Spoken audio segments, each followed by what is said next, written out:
অসম গণ পৰিষদ দল NDAৰ অংশীদাৰ। অসমত 14খন আসনৰ ভিতৰত 2খন আসনত NDAৰ প্ৰাৰ্থী হিচাপে অসম গণ পৰিষদ দলৰ প্ৰাৰ্থীয়ে প্ৰতিদ্বন্দ্বিতা কৰিব।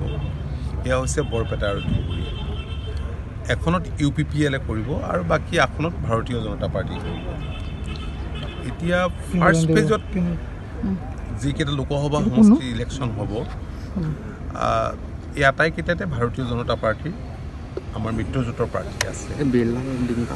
তেজপুৰ, লখিমপুৰ, ডিব্ৰুগড়, কাজিৰঙা আৰু যোৰহাট। আমি আজি যোৰহাটৰ পৰাই আৰম্ভ কৰিব বিচাৰিছোঁ। আমাৰ দলীয় কৰ্মীসকলৰ লগত কথা বতৰা। আমি যোৰহাট লোকসভা সমষ্টিৰ অন্তৰ্গত কেওটা বিধানসভা সমষ্টি কমিটি আৰু ভাতৃভগ্নী সংগঠনৰ সভাপতি সম্পাদকসকলক আৰু জিলা কমিটিৰ সভাপতি সম্পাদক এইসকলক আজি আমি ইয়ালৈ মাতিছিলোঁ আৰু মই দেখিছোঁ যে তেখেতসকল আহি ইতিমধ্যে উপস্থিত হৈছে। তো আগন্তুক নিৰ্বাচনত আমাৰ য'ত প্ৰাৰ্থী আছে তাত আমাৰ মিত্ৰ দলৰ যিসকল কৰ্মকৰ্তা আছে, শুভাকাংক্ষী আছে, তেওঁলোকে সকলো ধৰণৰ সহায় কৰিব আৰু আমিও আমাৰ মিত্ৰ দলক সহায় কৰিবৰ কাৰণে সৰ্বতোপ্ৰকাৰে আমি চেষ্টা কৰিব লাগিব। আৰু তাৰ কাৰণে আমাৰ দলীয় কৰ্মীসকলক আজি ক'বলগীয়া কথাখিনি ক'বলৈ আহ্বান জনাবলগীয়া আমি আহিছোঁ। কেনেধৰণে কাম কাজ কৰিব লাগিব আৰু ইতিমধ্যে আমি ভাৰতীয় জনতা পাৰ্টীৰ লগত কথা বতৰা পাতি যৌথভাৱে কেনেধৰণে এই নিৰ্বাচনী ৰণত অৱতীৰ্ণ হ'ম সেই বিষয়ে আমি কেতবোৰ পৰিকল্পনা আমি ঠিক কৰিছোঁ। সেইখিনি কথাও আমাৰ কৰ্মকৰ্তাসকলক আমি অৱগত কৰিম। কেইখন আপোনালোকে দুখন আসনত আগবঢ়াইছে, দুইখন হ'ম বুলি ভাবেনে? অসম গণ পৰিষদৰ প্ৰাৰ্থী নহয়, মই ভাবোঁ যে আজিৰ যি পৰিস্থিতি, এই পৰিস্থিতিত NDAৰ 14গৰাকী প্ৰাৰ্থীয়ে জয়লাভ কৰিব। আমি গভীৰ আশাবাদী, কাৰণ আপোনালোকে দেখিছে যে 2014 চনৰ পৰা মাননীয় প্ৰধানমন্ত্ৰী নৰেন্দ্ৰ মোদী ডাঙৰীয়াৰ নেতৃত্বত বলিষ্ঠ নেতৃত্বত ৰাজ্যখনৰ অন্যান্য দেশৰ অন্য প্ৰান্তৰ লগতে অসম তথা উত্তৰ পূৰ্বাঞ্চলৰ বিকাশ ত্বৰান্বিত হৈছে। সৌসিদিনা ইয়াত যোৰহাটত প্ৰায় 17,500 কোটি টকাৰ প্ৰকল্পৰ কিছুমান আধাৰশিলা, কিছুমান শিলান্যাস, কিছুমান মুকলি কৰিছে। আপোনালোকে জানেই যে কংগ্ৰেছ দল দীঘলীয়া সময় দেশত শাসন কৰাৰ কংগ্ৰেছ দলে সুবিধা লাভ কৰিছিল আৰু আমাৰ ৰাজ্যখনত লাভ কৰিছিল আৰু 2001ৰ পৰা ধাৰাবাহিকভাৱে কংগ্ৰেছ দল ক্ষমতাত আছিল। তো কংগ্ৰেছ দলৰ সকলো আছিল, সকলো ফালৰ পৰাই তেওঁলোক শক্তিশালী আছিল, কিন্তু নাছিল তেওঁলোকৰ ৰাজনৈতিক সদিচ্ছা। আৰু সেইকাৰণে আজি যোৰহাটৰ নিচিনা ঠাইত 2001ৰ পৰা 2016লৈকে বহুতখিনি কাম কৰিব পাৰিলেহেঁতেন, কাৰণ বৌদ্ধিক প্ৰাণকেন্দ্ৰ বুলি কোৱা হয়, বৌদ্ধিক ৰাজধানী বুলি কোৱা হয় যোৰহাটক। কিন্তু যোৰহাটৰ কাৰণেতো আমি দেখিলোঁ তেনে কৰিব পৰা কাম একোৱেই নকৰিলে। আজি কম দিনৰ ভিতৰতে আমাৰ চৰকাৰখনে মোদী ডাঙৰীয়া অহাৰ পিছত আৰু শেহতীয়াকৈ হিমন্ত বিশ্ব শৰ্মা ডাঙৰীয়া ৰাজ্যখনৰ মুখ্যমন্ত্ৰী হোৱাৰ পিছত ইয়াত যিখিনি হৈছে, আজি লাচিতৰ প্ৰতিমূৰ্তিটো কৰাতনো কি অসুবিধা আছিল?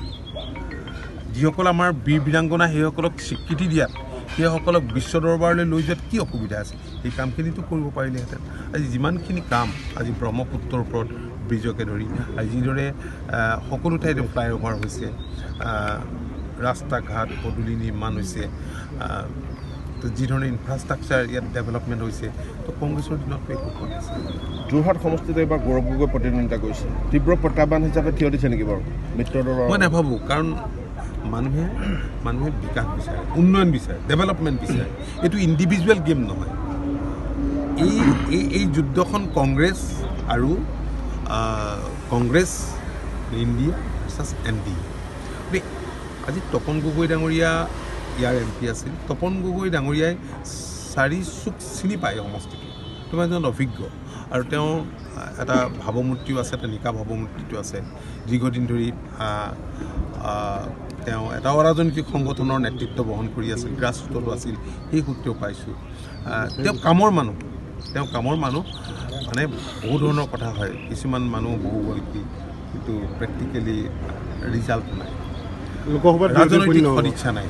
মই ভাবোঁ বিৰোধী শূন্য হ'ব, আৰু সেইকাৰণে মই কৈছোঁ যে এইবাৰ NDA অসমৰ 14খন আসনতেই জয়ৰ প্ৰচুৰ সম্ভাৱনা আছে।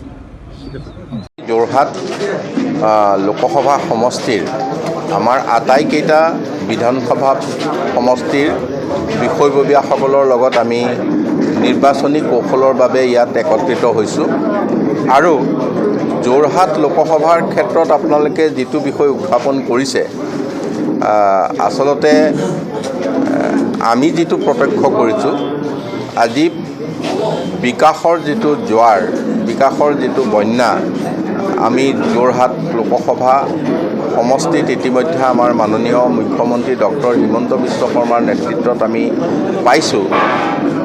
আজি আমি শক্তিশালীভাৱে প্ৰতিটো বিধানসভা সমষ্টিত আমি যথেষ্ট সুসংগঠিত হৈ আছোঁ আৰু সেই সুসংগঠিত হৈ থকা আমাৰ জনগণে বা আমাৰ দলীয় কৰ্মকৰ্তাসকলে মই এজিপিৰ কথা কোৱা নাই, বিজেপিৰ কথাও কৈছোঁ, দুয়োটা দলৰ যৌথভাৱে আমি যি ধৰণে আমি সুসংগঠিত হৈ আমি দলটোক বা আমাৰ প্ৰাৰ্থীক আগবঢ়াই লৈ যাবলৈ বিচাৰিছোঁ। ইয়াত তপন গগৈ ডাঙৰীয়া নিৰ্বাচিত হোৱাটো নিশ্চিত, সেইটোৰ কাৰণে আৰু আমি এতিয়া মই কিবা ভাবিব লগা আছে বুলি মই নাভাবোঁ।